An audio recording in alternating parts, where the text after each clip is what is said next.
buenas tardes y bienvenidos a todos.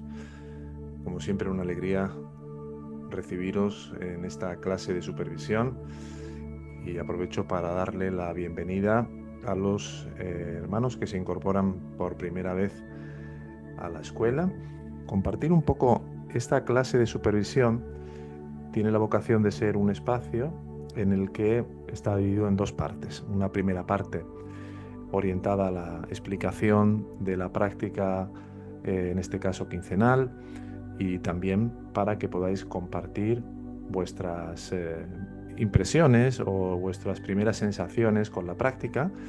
El próximo jueves será un poco más una clase de supervisión práctica de seguimiento de cómo os ha ido llevando a cabo la práctica durante esta semana y mirando de cara a la siguiente semana. Y la segunda parte de esta clase la destinamos a practicar la autoindagación todos juntos, durante aproximadamente media hora a partir de las 4. Entonces, siempre pedimos que cuando intervengáis, para intervenir solo tenéis que levantar la mano, ya hay algunas manos levantadas, y procurad siempre, pues si hay muchas manos, intentar ir lo más al grano posible de vuestra consulta, de vuestra pregunta, para que así todo el mundo tenga oportunidad. Si alguien, por lo que sea, llegada a las 4 no hubiera intervenido, mañana o pasado, dependiendo del grupo en el que estáis, podremos atender, por supuesto, esa consulta o ese compartir. ¿Bien? Bueno, pues aterrizamos con la práctica 71 que tuvimos hace un año, justo ahora. Normalmente, cada cierto tiempo, la práctica que sea vuelve a venir, y cuando vuelve a venir, volvemos a verla desde una perspectiva nueva, desde una perspectiva diferente. Cuando nos sentimos separados de los demás y cuando nos sentimos separados del mundo, esa sensación de aislamiento nos lleva a creer que somos seres carentes. Desde el punto de ignición inicial en el que emerge o viene a la existencia, como nos explica Ramana Maharshi en el versículo 25 de Ulladu Narpadu, de los 40 versos sobre la realidad. Cuando ego viene a la existencia, automáticamente ahí se inicia un proceso de separación. Y uno se vive como el cuerpo que se proyecta, ego proyecta un cuerpo y se asume al cuerpo como nuestra identidad. Y es toda una vivencia de una extraordinaria separación, de un ostracismo muy doliente, con la sensación tremenda de haber abandonado el hogar, de haber perdido la referencia, de que nos falta lo esencial. ¿Y qué ocurre a partir de ahí? Que ego lleva a cabo su propia interpretación mental de lo que es el amor. Creemos que el amor, que el reconocimiento o la abundancia está fuera de nosotros, porque olvidamos de que aun habiéndonos elevado como ego y habiéndonos identificado con un cuerpo, el aspecto real de ego es Sat Chit Ananda, es conciencia pura.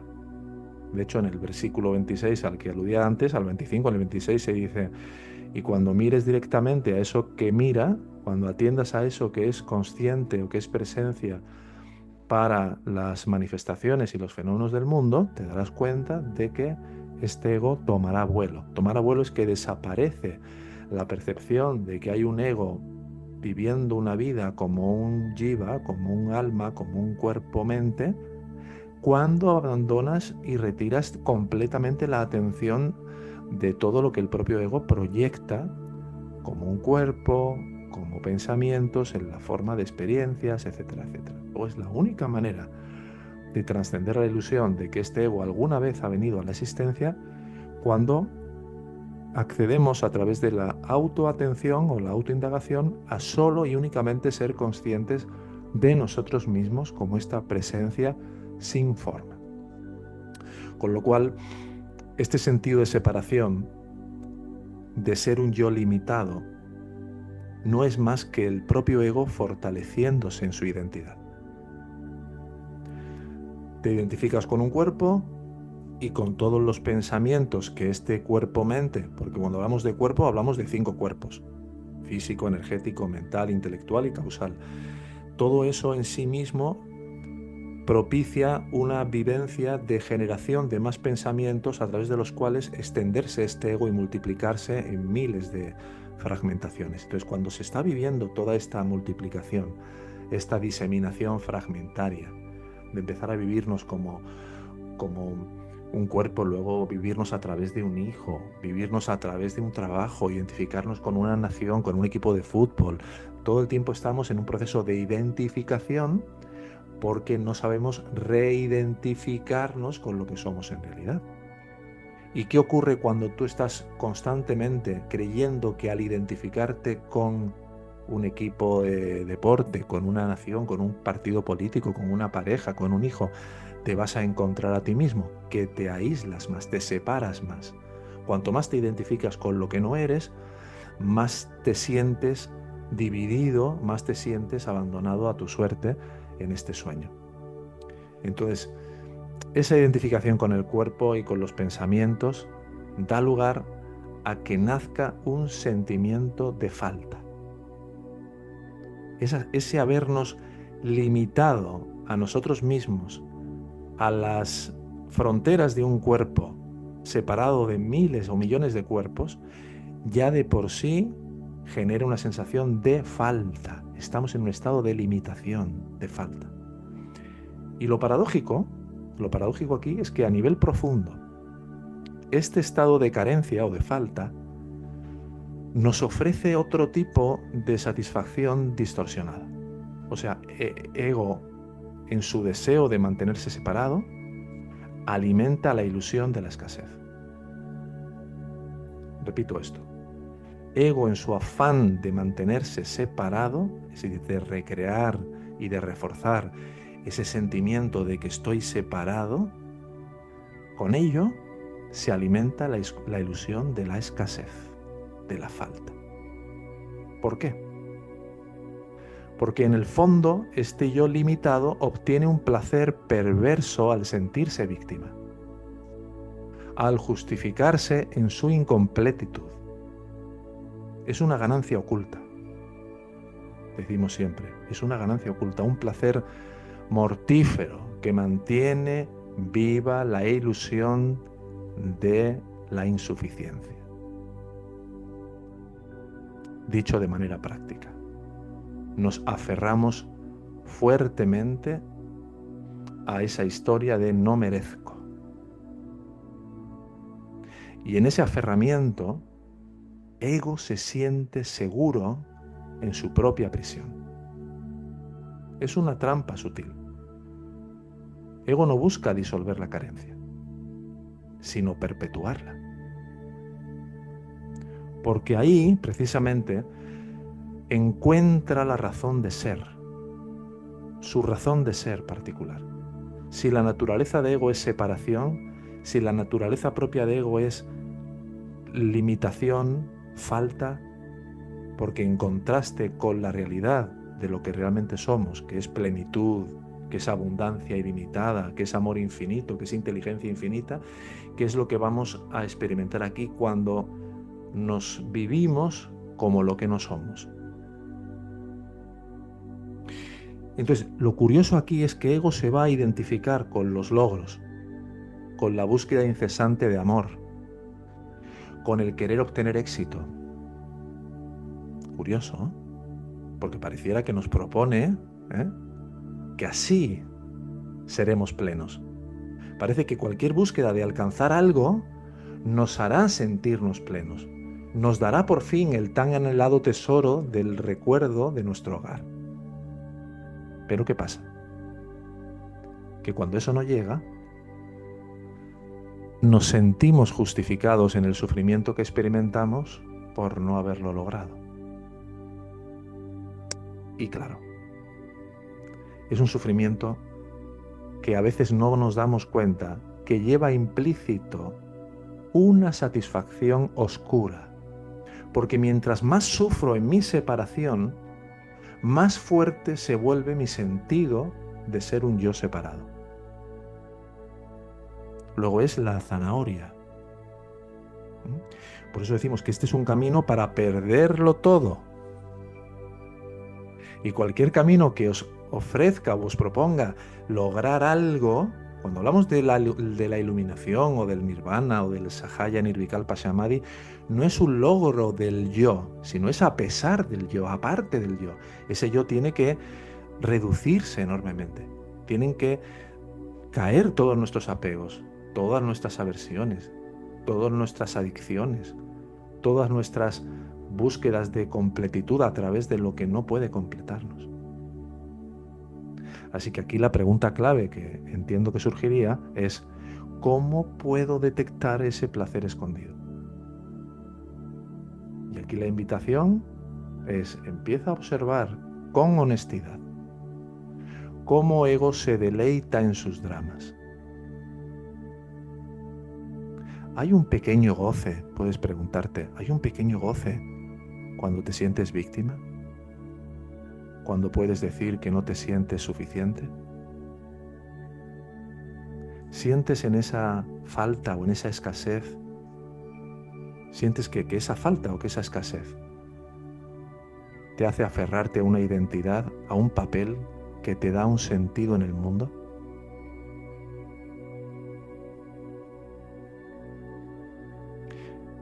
Y justamente la renuncia a este placer egoico se torna realmente compleja, no es fácil, porque implica soltar la identificación con el yo separado. Es decir, has hecho de ese yo, de esa idea que tienes de ti, de esa idea sustitutiva de lo que realmente eres, ni más ni menos quien creo que soy. Luego, morir a esa idea que yo he construido acerca de mí, aunque sea como víctima, como mártir, como abandonado, como no querido, como injustamente tratado, como lo que sea, es una especie de muerte en vida. Pero no el muerto en vida que se dice críticamente por parte de los que quieren encontrar la vida eterna a través de la vida de los sentidos, a través del goce y del placer y del deseo y de el ser superior a los demás y todo eso. No, no. El verdadero muerto en vida es el que renace a la vida eterna. Porque hay que morir a ese falso yo. Por eso a veces cuesta tanto rendir y entregar y renunciar a eso que yo he hecho de mí mismo como ego y que experimento cada vez que me veo impulsado a querer sentir o a querer pensar o interpretar de una determinada manera que sé que acrecienta mi sufrimiento. Así que tenemos una práctica entre manos muy trascendental. No es simplemente que siento que me falta aquí, que no soy capaz de, creo que no. Tiene un trasfondo, como podéis ver, muy, muy profundo. Y ahora vuestro trabajo, vuestra tarea durante estas 2 semanas es identificar y reconocer dónde estoy expresando y manifestando esta sensación de falta, de carencia, de limitación.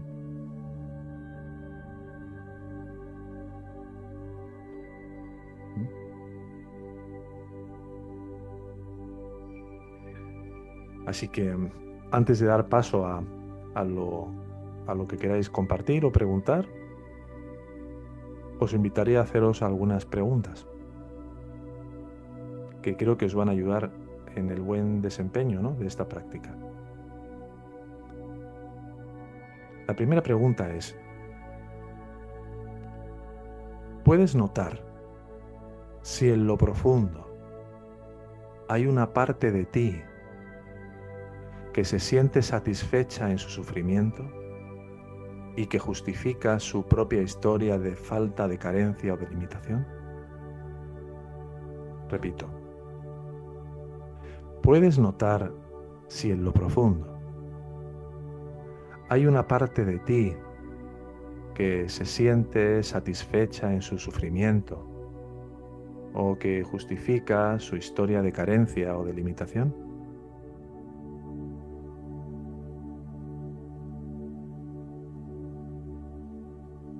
Tómate unos instantes para reflexionar sobre su respuesta.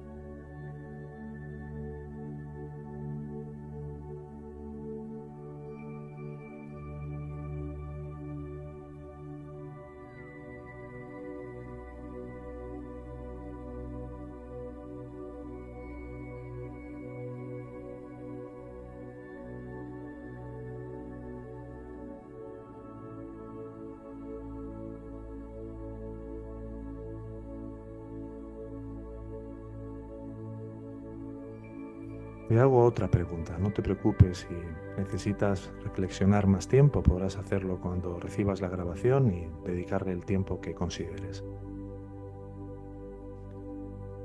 ¿Qué sucede cuando te das cuenta de que el placer que obtienes de sentirte separado o carente es una ilusión? ¿Cómo cambia la perspectiva de tu sufrimiento? Repito, ¿qué sucede cuando te das cuenta de que el placer que obtienes de sentirte separado o carente es una ilusión? ¿Y cómo cambia la perspectiva de tu sufrimiento?